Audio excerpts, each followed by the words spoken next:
Então, retornando ao nosso estudo, a segunda parte, capítulo 26, são os itens 28 e 29. Perguntas sobre as invenções e as descobertas. Todos estão localizados?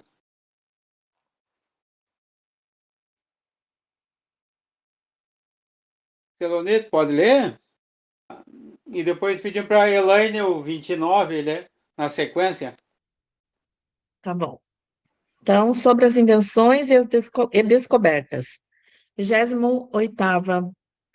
Podem os espíritos guiar os homens nas pesquisas científicas e nas descobertas? A ciência é obra do gênio. Só pelo trabalho deve ser adquirida, pois só pelo trabalho é que o homem se adianta no seu caminho. Que mérito teria ele se não lhe fosse preciso mais do que interrogar os espíritos para saber tudo? A esse preço, qualquer imbecil poderia tornar-se sábio. O mesmo se dá com as invenções e descobertas que interessam à indústria. Há ainda uma outra consideração, e é que cada coisa tem que vir a seu tempo, e quando as ideias estão maduras para a receber.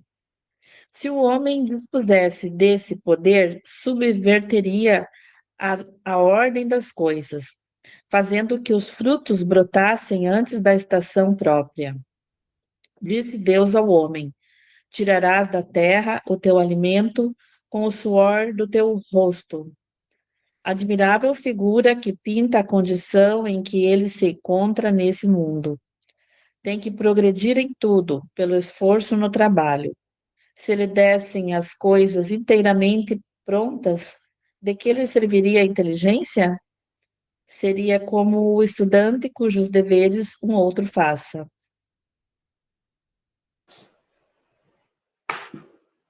29.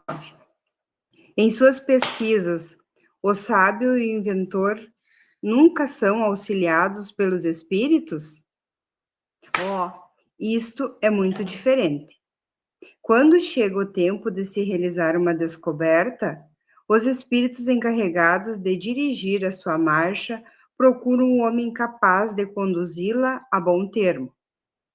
Assim, lhe inspiram as ideias necessárias com o cuidado de lhe deixar todo o mérito, pois é preciso que ele elabore essas ideias e as ponha em execução. O mesmo acontece com todos os grandes trabalhos de inteligência humana. Os espíritos deixam que cada homem trabalhe no seu próprio campo de atuação. Desse modo, aquele que só é capaz de cavar a terra não será usado como depositário dos segredos de Deus. Mas os espíritos sabem tirar do anonimato o homem capaz de realizar os projetos da divindade. Não deixem que a curiosidade ou a ambição os arrastem por um caminho que não corresponda aos objetivos do espiritismo e que os conduziria às mais ridículas mistificações. Nota de Kardec. O conhecimento mais aprofundado do espiritismo acalmou a febre das descobertas que, no princípio, muitos esperavam fazer por meio dele. Houve até quem chegasse a pedir aos espíritos receitas para atingir e fazer nascer cabelos, curar os calos dos pés, etc. Conhecemos muitas pessoas que, convencidas de que assim fariam fortuna, só colheram resultados mais ou menos ridículos. O mesmo acontece quando se pretende, com a ajuda dos espíritos, entender os mistérios da origem das coisas. Alguns espíritos têm as suas ideias a respeito desse assunto, ideias que não são melhores do que as dos homens e que a prudência manda acolher com muita reserva. Daí temos já assunto suficiente para nós refletir e conversar aqui sobre Então, as invenções e a descoberta. Então, o que vocês acharam? Os espíritos podem ou não podem guiar os homens nas pesquisas científicas?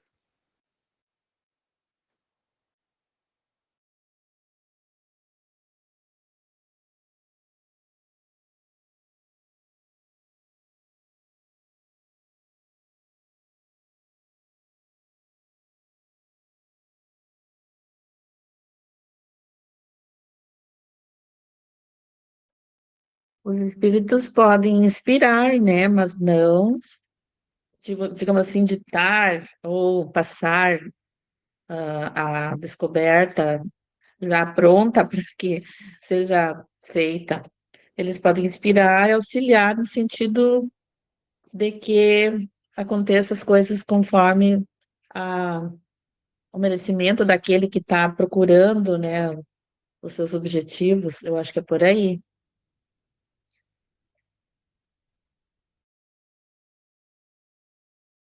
Marino, tu pode abrir tua câmera?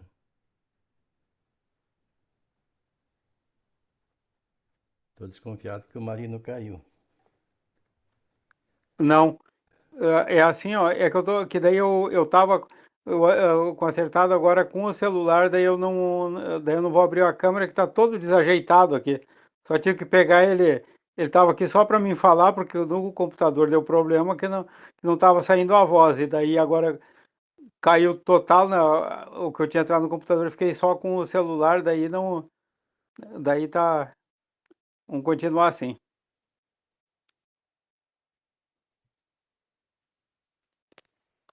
Estão me ouvindo? Sim. Tá. Então, mais alguma observação? Aqui me chamou a atenção essa parte que diz assim, ó. Disse Deus ao homem, tirarás da terra o teu alimento, com o suor do teu rosto. Admirável figura que pinta a condição em que ele se encontra nesse mundo. Tem que progredir em tudo, pelo esforço e pelo trabalho. Então, como diz assim, ó, Deus diz, te ajuda que eu te ajudarei. Não adianta só deixar para os espíritos, sem a gente fazer o esforço, sem tentar progredir, e como diz ali, com o próprio suor do trabalho, né, para poder realizar as coisas assim que são benéficas. E aqui diz assim, ó, se ele dissem as coisas inteiramente prontas de que lhe serviria a inteligência, seria como o estudante, cujos deveres outro faça. Então a gente tem que fazer a nossa parte. Não adianta a gente querer deixar para os espíritos e achar, pedir, meu Deus, me ajude, e a gente não fazer nada para ser ajudado e para sem esforço nenhum. Aí a gente não vai agir com a inteligência. A gente vai estar sempre querendo que os outros ajudem sem fazer nenhum mínimo de esforço. Aqui, essa parte aqui eu achei bem interessante. Embora às vezes, né, Silene, dá uns desesperos na gente, a gente quer socorro, me ajude. Que às vezes eu acho que a responsabilidade disso vem de uma forma tão grandiosa, né, que a gente pensa assim, nossa, não dou conta, e por onde que eu vou, né? Sabe que eu me identifiquei um pouco com esse parágrafo aqui, quando ele fala nas descobertas, e aí, essa parte que tu leu também, mas quando ele fala ali, cada coisa deve vir ao seu tempo, e quando as ideias estejam maduras para recebê-las, assim. Eu me identifico em relação às minhas profissões, né? Porque eu mesmo falando hoje, as pessoas me dizem, se eu vou buscar uma mentoria, nossa, mas, tipo, vai ser advogado, porque advogada vai vir a parte material, vai vir o dinheiro, vai ser tal coisa. Eu cheguei um momento, e eu senti muito forte isso da espiritualidade, não é esse o caminho. Eu já fiz essa parte como advogada, e sempre eu digo que eu era advogada de vidas e atender pessoas acamadas, em estágio vegetativo, já fiz na mediação de conflitos, já fiz na psicanálise, e agora? Agora tem que integrar as três, então assim, eu não vou deixar a advocacia, eu vou integrar ela nessas profissões para poder ensinar o caminho de alguma forma para as pessoas. E sabem que eu relutei, assim, um tempo, que já faz mais de um ano que eu tô aqui, né, morando, e quando eu vim embora já veio muito forte isso, sabe? Então, é aquela coisa também, o desapego, porque nunca foi a parte material, e a gente, às vezes, é julgada e criticada por isso. Ainda mais ou dentro da família, ou pessoas que acham assim, mas como? Tu vai deixar, sei lá, de uma carreira, de algo que tu vai ganhar muito dinheiro, que é muito mais rentável, mas sabe quando a nossa alma fala mais alto? Não sei se a alma, essa coisa que a gente tem assim dentro, a minha sempre foi muito forte isso. Eu não tenho como, senão o que acontece? A gente adoece. Eu percebo isso, se a gente não dá aquele espaço que a gente já está pronto, a gente adoece, né?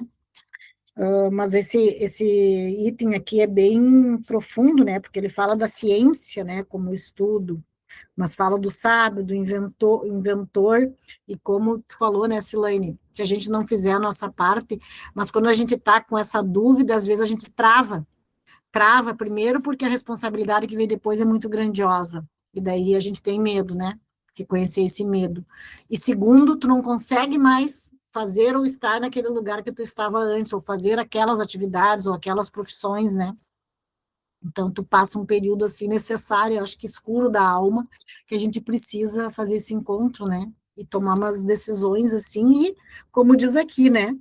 Trabalhar. É o trabalho, o esforço do trabalho. Parece que foi para mim hoje isso aqui. É verdade. A gente está sempre precisando de ajuda, né? A gente tem que pedir força e pedir para Deus que ajude a gente e a gente fazer a nossa parte através do esforço do trabalho. Mas a gente ainda é imperfeito, a gente precisa de ajuda. Estamos aqui no mundo de provas e expiações e não estamos livres de pedir ajuda a Deus para nos ajudar para superar as dificuldades da gente. Eu entendi que, assim, ele começa dizendo que a ciência é obra da inteligência, né? Eu acho que depende do trabalho e do esforço da pessoa, nesse caso das pesquisas e descoberta. Acredito que seja mais o esforço mesmo do cientista, porque senão ainda até falo ali, né, que até um tolo se tornaria sábio, né?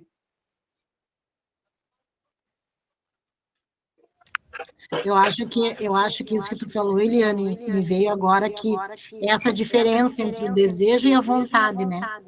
E quando a gente tem uma vontade inabalável, ou pelo menos que tenha um foco, uma direção, né? Eu digo que fé, foco e energia, e aquilo é maior que tudo, eu acho que vai ter o auxílio da parte espiritual, né? Acho que o Wilson pode ajudar nós nisso, assim, que é essa coisa, né? Uma vontade muito forte, porque eu acho que a vontade alinha com a nossa alma, com o nosso espírito.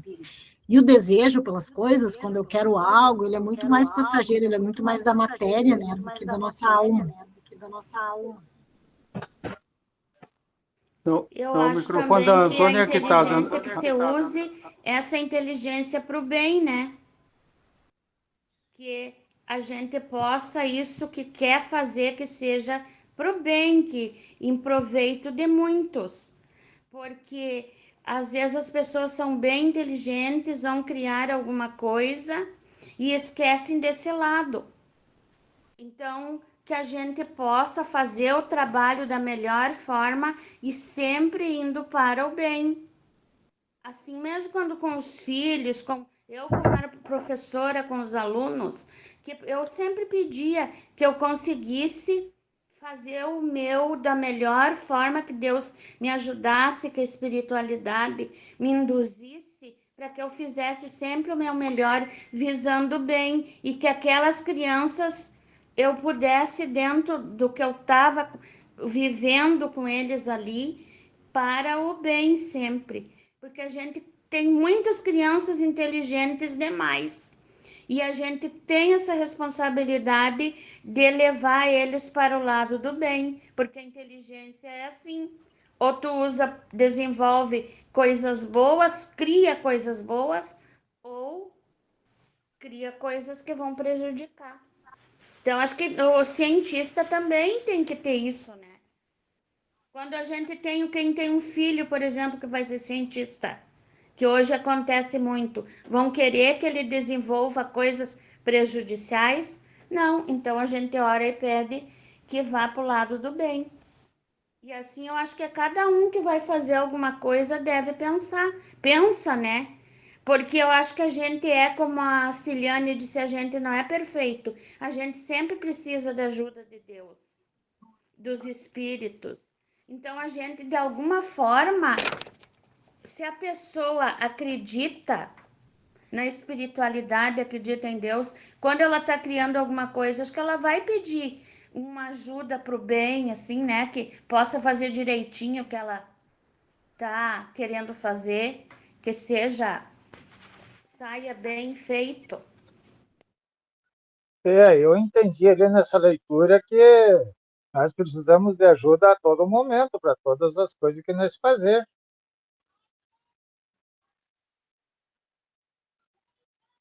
Porque sem ajuda nós não fizemos nada, né?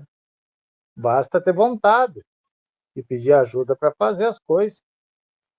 Como diz a Silane, se não tiver força de vontade, nada sairá. E a questão sobre as invenções e as descobertas, aqui diz assim: não vos deixeis, pois, arrastar pela curiosidade e ambição em um caminho que não é o do espiritismo. Como é que nós vamos interpretar isso aqui? Não vos deixeis, pois, arrastar pela curiosidade e pela ambição. Isso é no item 29, que está no final dali do primeiro parágrafo da resposta. Nos está dando uma orientação ali sobre o que não fazer. Como nós entendemos isso?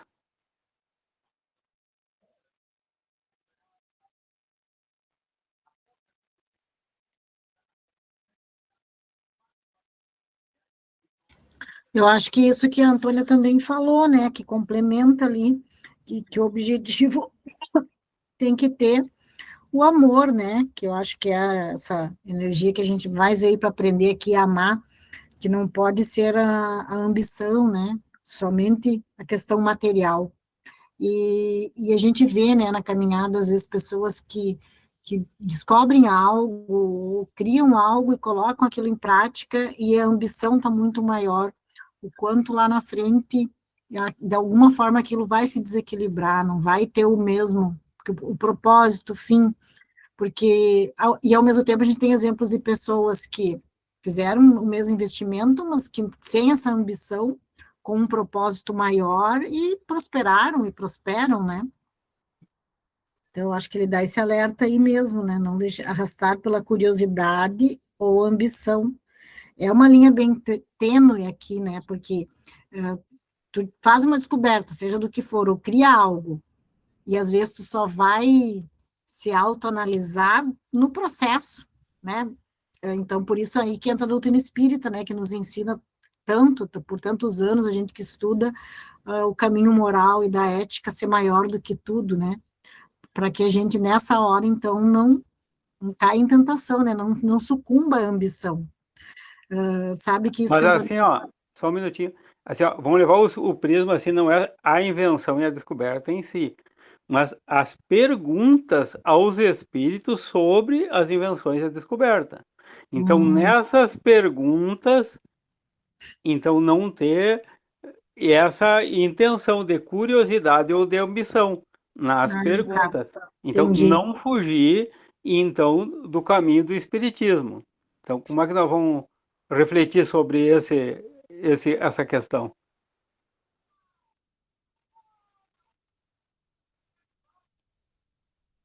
Eu acho que ali na nota, no início da nota, está dizendo que o conhecimento mais aprofundado do Espiritismo acalmou a febre das descobertas, que no princípio toda a gente imaginava poder fazer por meio dele.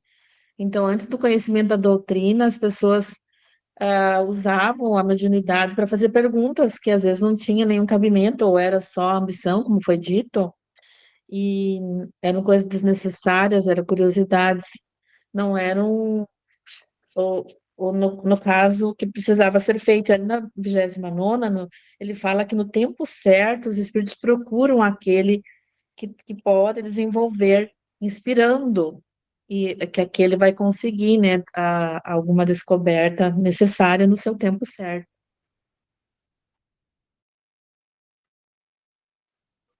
Eu pensei como um exemplo dessa 29, né, pesquisa, enfim, Kardec, né, o próprio Kardec, né, ele foi, né, os espíritos usaram ele para um trabalho grandioso, né, que tinha objetivo, que não era só uma mera curiosidade. E mesmo assim ele foi ouvir muitos, né? Ele não ficou na primeira pesquisa, foi muitas perguntas para vários espíritos, pelo que a gente estudou, para ele chegar no livro dos espíritos.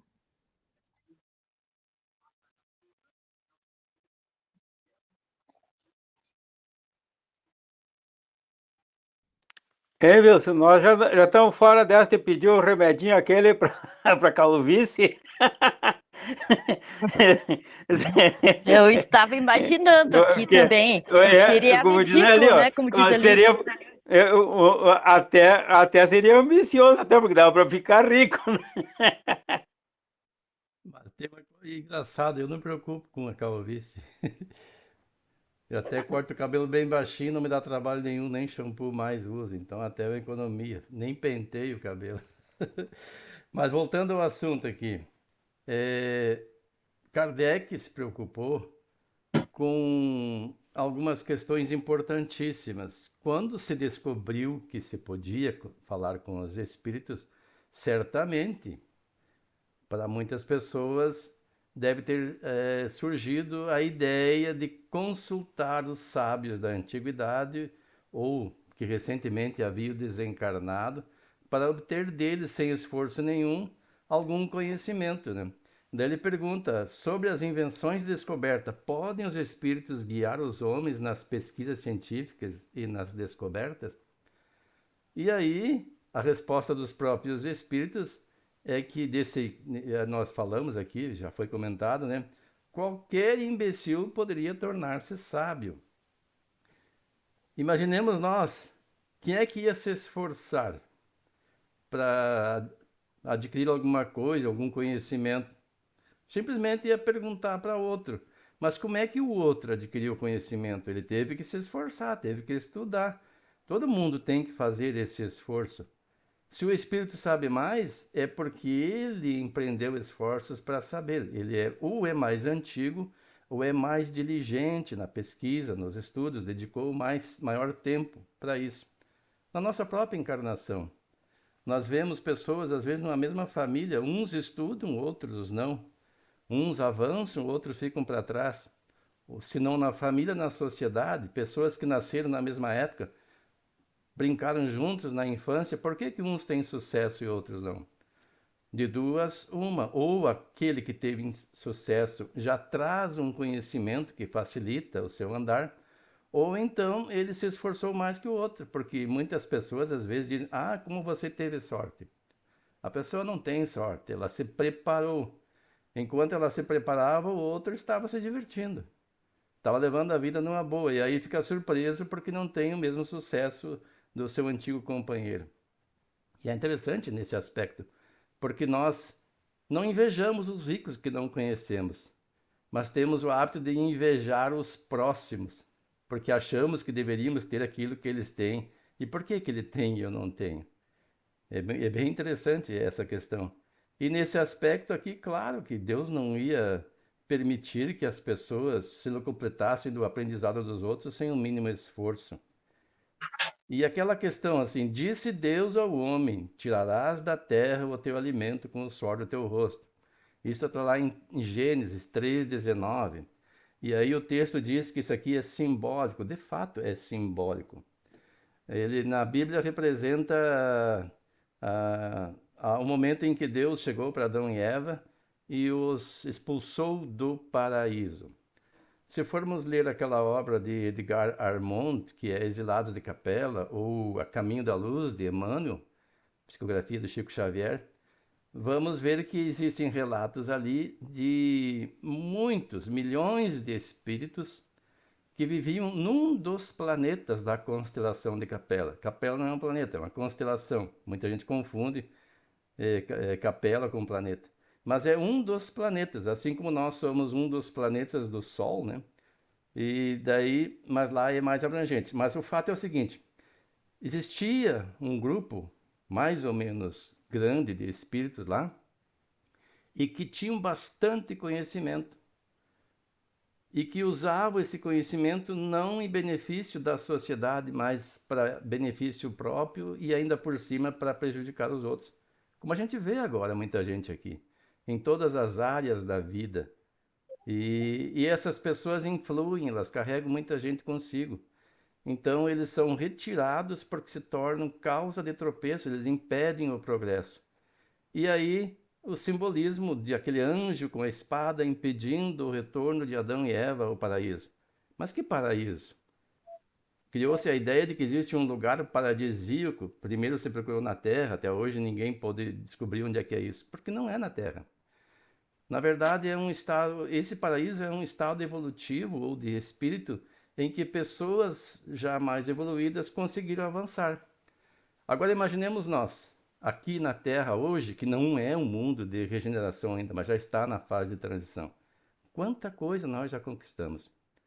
Aqui fala, vai comer o pão do suor do teu rosto. Quantas pessoas hoje comem o pão com o suor do rosto? Pouquíssimos. A maioria nem sua mais, está sempre num ambiente refrigerado. Tem alguns ainda em certas profissões que ainda comem o pão com o suor do seu rosto. Mesmo aquele que planta, as máquinas hoje são climatizadas, tem cabines fechadas climatizadas, já passou o tempo. Agora imaginemos aqueles que estão sendo causa de tropeço para esse progresso.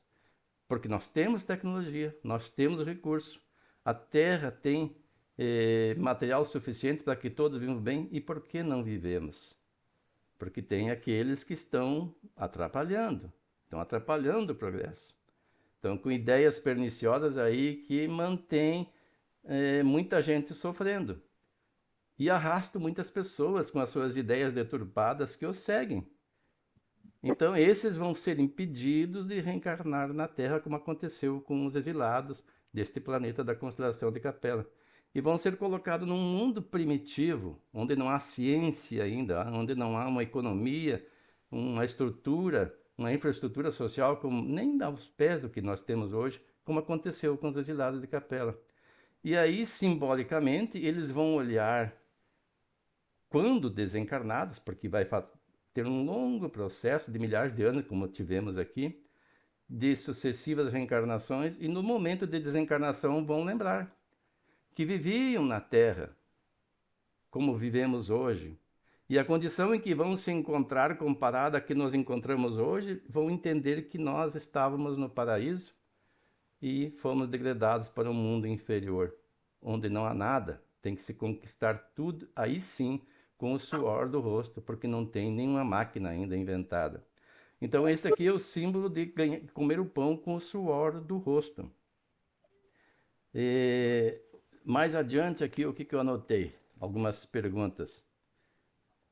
Pergunta-se na 29.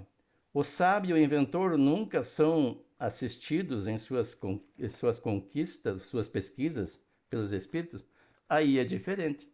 Mas o que é o sábio e o inventor? São pessoas que já têm conhecimento, eles têm um cabedal de informação que são utilizadas pelos espíritos intuitivamente. Eles não vão lá. Eu nunca vi falar que um sábio foi consultar um médium, fez uma sessão mediúnica para pedir informação para os espíritos como resolver um problema. Eles pesquisam, perdem noites, fazem tentativas, e alguns, depois que conseguem, ainda são perseguidos. O Thomas Edison, por exemplo, quantas invenções ele fez. Hoje em dia as pessoas procuram denegrir a imagem dele porque não conseguem fazer uma invenção. Aí procuram denegrir a imagem dele. Eu não sei se ele foi um homem 100% honesto, mas o fato é que tem dezenas, se não centenas de invenções que ele patenteou. para produzir a lâmpada, ele fez milhares de experimentos que falharam até conseguir. Ele foi persistente. Então, esses espíritos são inspirados nessa tarefa. São assistidos, sim. Mas não fizeram nenhuma sessão mediúnica, senão no primeiro experimento ele acertaria. É a insistência. E quando a ideia está no ar, muitas pessoas são inspiradas com um potencial semelhante para fazer as descobertas nos diversos pontos da Terra. A gente olha hoje quantos inventores aí de carros elétricos, agora já dizem que está sendo superado por uma indústria americana que está fazendo carro a hidrogênio. E era uma pesquisa antiga, já que já existia. Só que esse carro a hidrogênio agora vai depender de postos de distribuição de hidrogênio.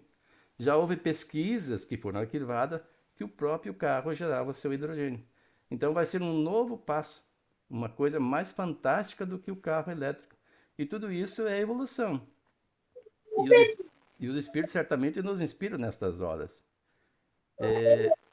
E aí diz assim, ó, daquele que só é apto a cavar a terra, não farão depositário dos segredos de Deus. Não é que Deus tenha segredos, ele tem conhecimento. Para nós seria segredo. Deus sabe tudo.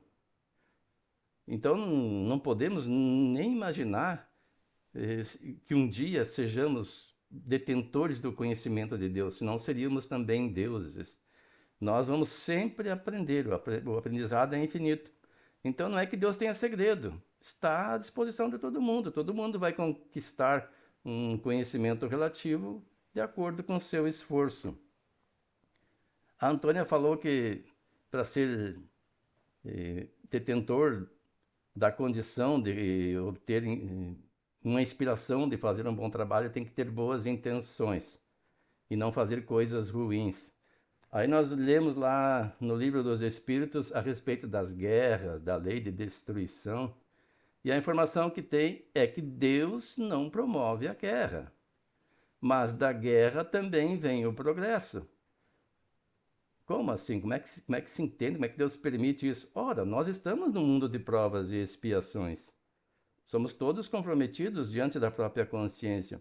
E às vezes acontece nascer em massa um grupo de pessoas que tem que passar por uma experiência de desencarnação em massa, promovidas por elas mesmas.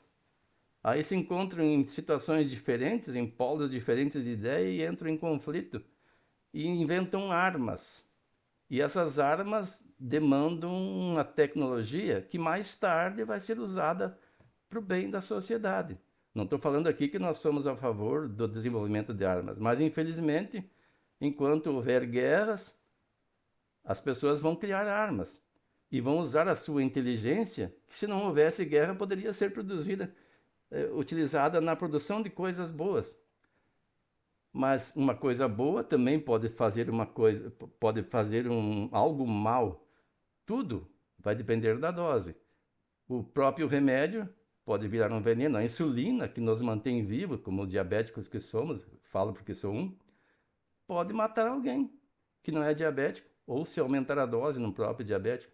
Então, tudo é saber usar o conhecimento. A energia nuclear produz energia elétrica nas usinas atômicas e pode produzir uma arma de destruição em massa. E, a princípio, ela foi utilizada para destruição em massa. Então, tem tudo isso, né? E daí, quais os espíritos que estimulam as pessoas a produzir armas de guerra? Certamente não vão ser espíritos bons. Mas todos os espíritos inteligentes são bons? Basta nós pensarmos no que eu acabei de falar. Os espíritos que foram degradados do planeta da constelação de Capela eram inteligentíssimos. Tanto que eles vieram para a Terra e alavancaram o progresso. Então, eles não são ignorantes, eles têm conhecimento. Então, existe também aqui no nosso planeta espíritos inteligentíssimos e que, por afinidade, se aproximam de pessoas de má intenção e os inspiram a produzir armamentos destruidores com tecnologia embarcada que, se for utilizada de outra forma, pode produzir coisas boas. Então, tem todas essas nuances que a gente tem que analisar. Mas volto a repetir, né? Nós, de maneira nenhuma, somos a favor da guerra, da destruição. E por que Deus não faz uso daquele que apenas sabe arar a terra? Isso aqui Eles falaram cavar a terra naquela época. Ou seja, a pessoa que só sabia cavar a terra com ferramentas da época, que era a picareta e a pá. Hoje não. Hoje, para arar a terra, não é qualquer um que sabe usar essas máquinas desenvolvidas. E tanto que pagam bem. Tem pessoas que chegam a ganhar R$ 1.000 por dia para operar as máquinas no tempo das colheitas aí no Mato Grosso. Então é diferente. Mas uma pessoa que não tem conhecimento nenhum não vai receber uma inspiração de produzir nada, porque ela não tem capacidade. O seu cabedal de conhecimento, por mais que um espírito tente explicar, ele não vai entender. Então o espírito não vai perder tempo em dar respostas ou inspirações a uma pessoa atrasada. Ela que vai estudar, vai se preparar, vai adquirir conhecimento e vai acumular todo esse conhecimento até se tornar apto a produzir coisas pelo seu próprio aprendizado. E nesse momento em que ela for capaz, ela vai receber a inspiração. Não é por outra que Jesus disse que a quem mais foi dado, mais será dado. E a quem menos foi dado, até isso lhe será tirado. Na parábola dos talentos, né? Não é que Deus tira, é que a pessoa que recebeu um talento, naquele símbolo da parábola, não fez nada para ampliá-lo. Se acomodou, enterrou o talento. E aí teve que recomeçar, porque até aquilo lhe foi tirado. Então que nós pensemos nisso e analisemos como é que está a nossa vida. Ainda ontem eu falava com a Siloni, nenhum de nós aqui, nós moramos no mesmo sobrado, né? A Siloni, eu e a Irene, e nenhum de nós saiu de casa. Ela disse assim, que me sentiu meio perdida porque não saiu de casa. Parece que a vida não tem objetivo. Então a gente tem que encontrar um objetivo na vida. Aproveitar o tempo. Claro que tem os momentos que a pessoa, por questão de saúde, não sai de casa, porque o clima também não ajuda. Mas podemos também aproveitar, fazer o uso desse tempo para relaxar um pouco, ler alguma coisa útil, preparar uma exposição, estudar. E assim vai adquirindo os conhecimentos e sendo inspirado. Porque nós não vamos receber de mão beijada nada dos espíritos. Eles vão olhar onde estão os talentos mais desenvolvidos e vão inspirar para que as pessoas os desenvolvam mais. Mas não vão fazer a parte que nos compete.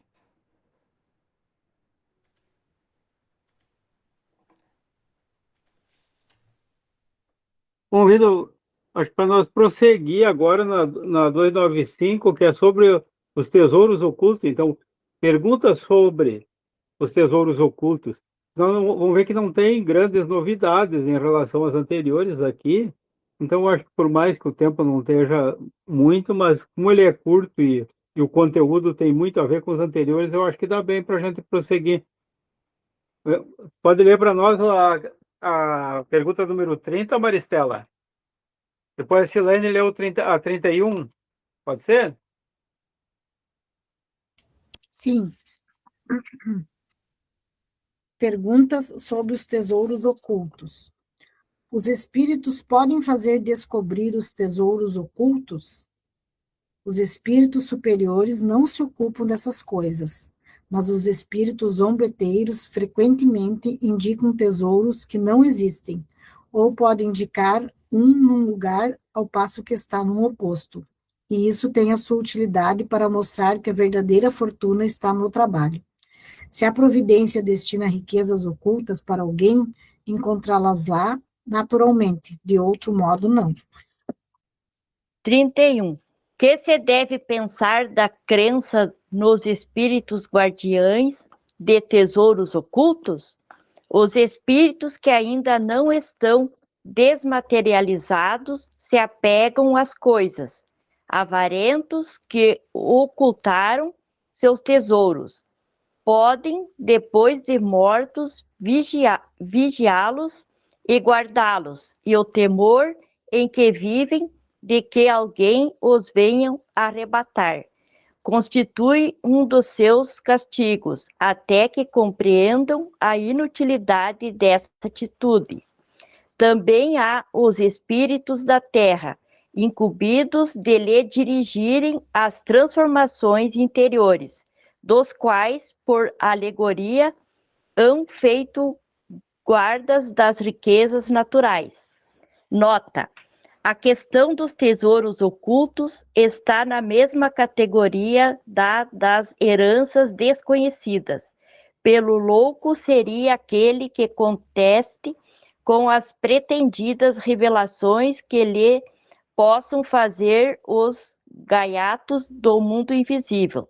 Já tivemos ocasião de dizer que, quando os espíritos querem ou podem fazer semelhantes revelações, eles as fazem espontaneamente, sem precisarem de médiuns para isso. Aqui está um exemplo.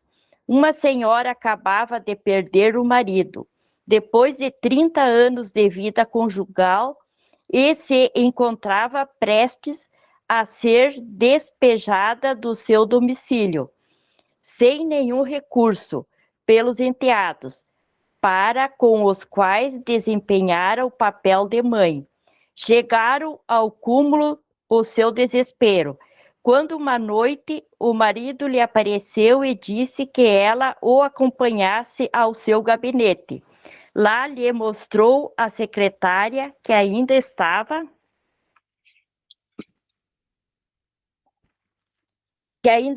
selada com os selos judiciais, e por efeito de dupla vista, lhe fez ver o interior, indicando-lhe uma gaveta secreta que ela não conhecia e cujo mecanismo lhe explicou, acrescentando: previ o que está acontecendo e quis assegurar a tua sorte.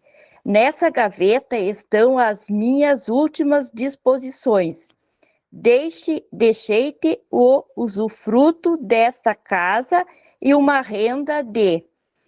Depois desapareceu no dia em que foram levantados os selos. Ninguém pode abrir a gaveta. A senhora, então, narrou o que lhe sucedera. Abriu-a de acordo com as indicações do seu marido, e lá estava o testamento conforme ao que ele lhe anunciara. Bom, aqui temos então as questões sobre os tesouros. Isso aí até está diminuindo. Antes eu via mais falar esse tipo de coisa, né? Pessoas que andavam atrás de tesouros e sempre tinha as histórias das comunicações dos espíritos que vinham dar ou que não queriam deixar que pegasse esses tesouros ou coisa assim. Então aqui na primeira tem qual o grau de confiança que você pode ter nas descrições que os espíritos fazem. Então, opa, peguei a questão trocada aqui. Então, os espíritos podem fazer descobrir os tesouros. Então, quando você pergunta para os espíritos o que mais acontece, e na sequência também tem o que pensar da crença dos espíritos guardiões dos tesouros escondidos. A gente ouvia falar muito nas questões, espíritos que cuidavam, que estavam protegendo aqueles tesouros. Quanto se ouviu de pessoas que procuravam médiums para saber, para desvendar as questões dos tesouros. Então aqui nós temos também já matéria para a gente dar uma pensada e conversar sobre isso. Pois é, seu Mariano, antigamente falavam muito sobre essas coisas, sobre lenda aí, esses espíritos que apareciam para mostrar os encantados, tal lugar, assim. Até lá, onde eu morava, em Santa Cruz, numa granja lá, os caras foram de madrugada e fizeram um cavado muito fundo e tiraram esse tal de tesouro encantado que o velhinho sonhou à noite e foi lá e falou para os caras irem lá, eles foram, disseram que não tinha nada, na próxima noite foram lá e saquearam o tesouro do velho, né?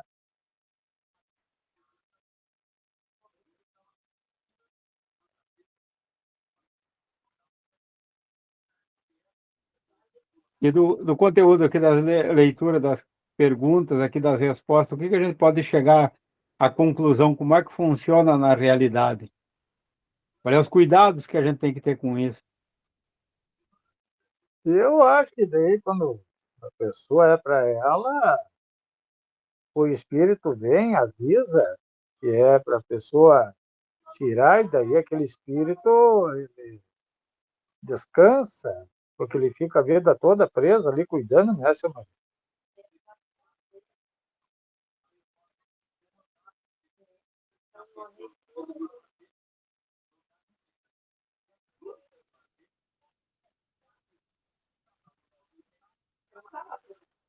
Mais alguém que tem algum comentário sobre esse conteúdo? Eloni, Eliane, Sirlene, Maristela, bom, todos.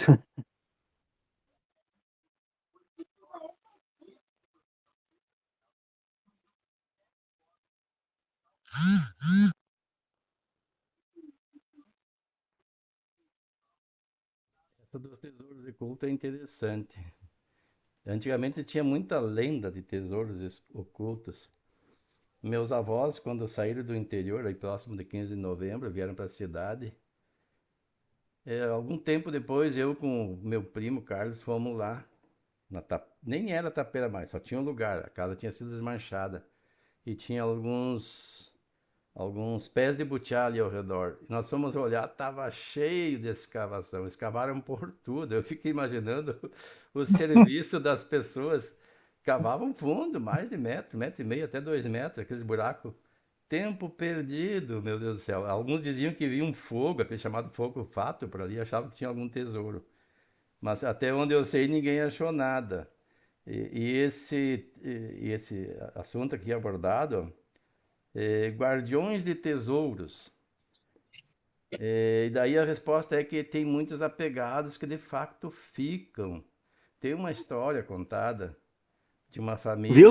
Sim. Wilson, só um minutinho. Como tem pouco tempo e tem uma questão, nessa questão que tu vai falar aí, que eu achei importante aqui no final desse primeiro parágrafo aqui, ó, da resposta do 31, que ele fala sobre os guardiões das riquezas naturais.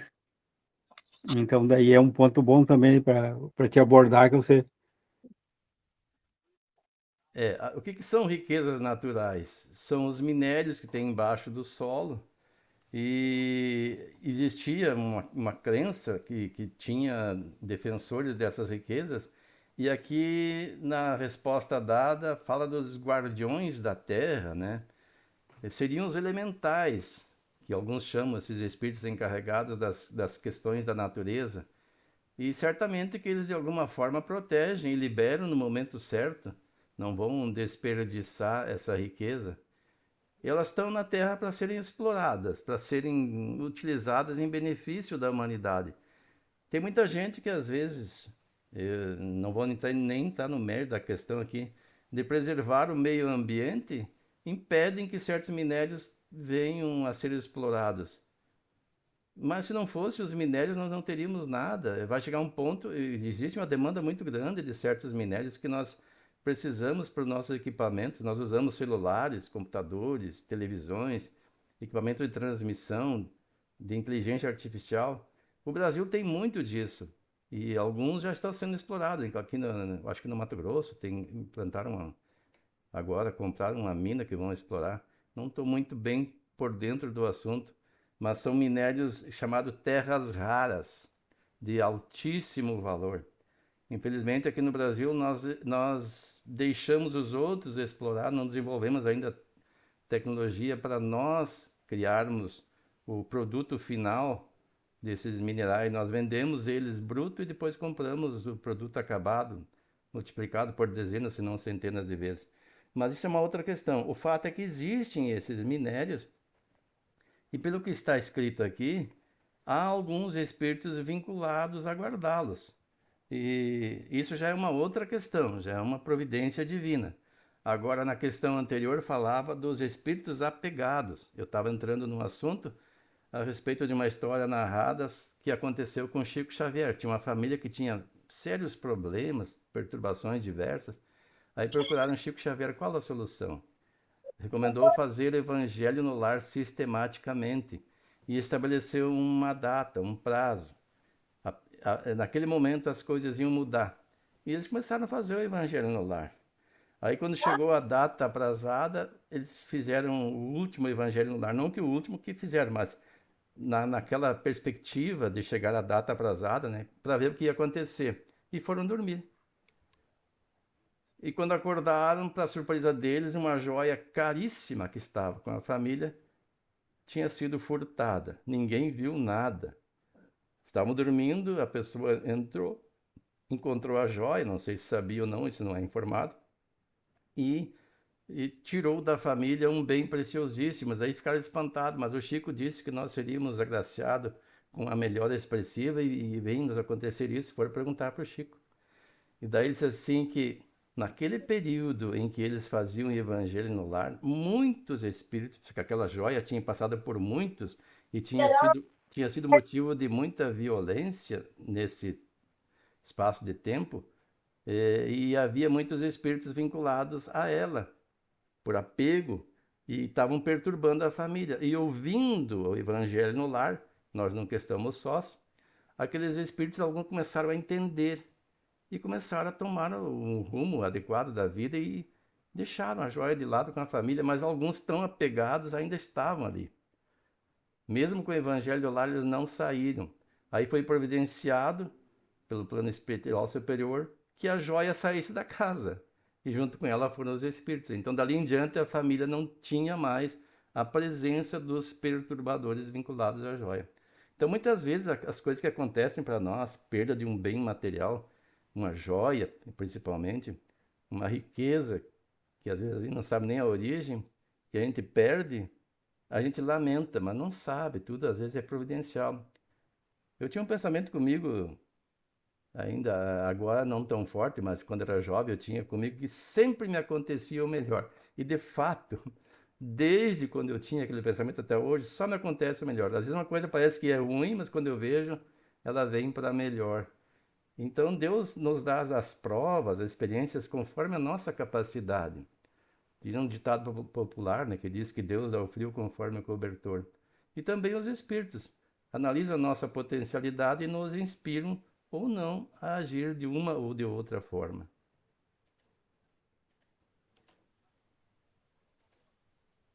É que nem o caso, né, seu Lúcio, quando descia antigamente o meteoro, em tal lugar diziam que era enterro de dinheiro, mas não era uma estrela que ela descia e apagava, mudava de lugar.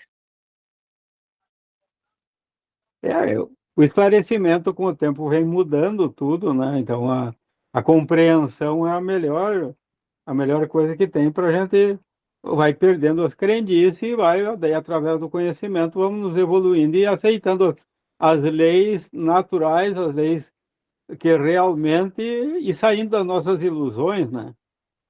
Mais ou menos dentro do que o Wilson tinha falando, eu lembrei de uma passagem que o Chico disse que ele agradecia sempre tudo que Deus lhe deu, mas principalmente aquilo que Deus lhe tirou, porque certamente seria muito prejudicial a ele. Então, se a gente refletir, a gente, aquilo que nos é tirado muitas vezes seria, não vendo só o terra a terra, vendo nós como espíritos eternos que hoje plantamos para colher amanhã, quem sabe quantas, nós muitas questões materiais, quanto queria ter isso e aquilo, se a gente tivesse, nós estaria aqui reunidos esta hora, num domingo, estaria fazendo alguma besteira por aí. A propósito, Marina, foi bom tu ter falado isso, porque às vezes eu penso, se eu tivesse os recursos financeiros que eu tenho hoje quando era jovem. Por outro lado, será que eu estaria bem encaminhado? Naquela época eu não tinha a consciência que eu tenho hoje. Eu poderia fazer mau uso dos recursos que tenho. Eu me lembro que eu até estava vendo agora há pouco um encontro de estudo nosso, que a Ana Cláudia, se não me engano, falou que foi previsto para ela que ela ficaria bem com uma certa idade. E isso serve para todos nós, né? Na juventude a gente não tem muita noção do que é mais adequado para nós.